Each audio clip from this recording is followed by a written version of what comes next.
David, you're back in Puerto Rico after 6 months. How do you see the situation? I know you haven't been here that long, but how do you see it?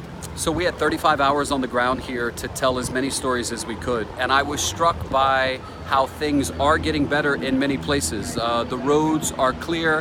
Life seems to be normal in terms of people out and about. In fact, in many cases, there were people we wanted to interview who we weren't able to because they were at work. And their relatives said to us, it's a good thing they've been at least able to go back to work.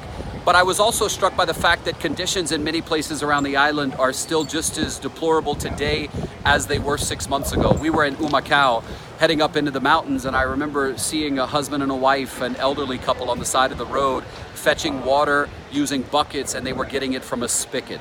And the look on their faces was maybe more powerful than anything they said. You could see the exhaustion of this couple that every day would come down the mountain to get the water that they needed from this spigot.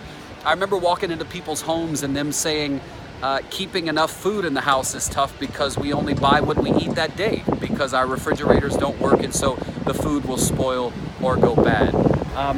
There are so many stories to tell that what I feel guilty about is not being able to stay as long as I'd like to in order to tell them all. Will you come back?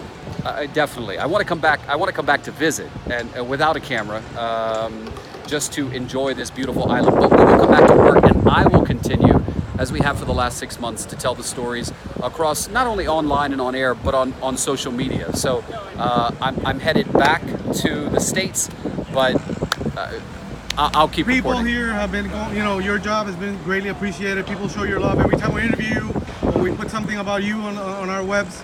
You know, people react. How do you feel about Puerto Rico? I mean, you're an adopted Puerto Rican. They tell you that all the time, right? How do you react when you see all those social media posts? Well, I have to tell you, Lin-Manuel Miranda sent out a tweet yesterday saying that I could probably get all the free pasteles that I want, and I had to ask someone what they were. So I don't know if I'm worthy of being an honorary Puerto Rican, but I certainly will accept the graciousness of the Puerto Rican people. Listen, I go back to what I've said from the beginning, which is I just want to make sure that Americans stateside realize that these are Americans simply on an island, right? And that we're not giving it, by giving the money that's being given to Puerto Rico, this is not a gift. This is taxpayer money that would go to any other taxpayer in any other state. So I leave this island yet again, leaving a piece of my heart and promising to come back.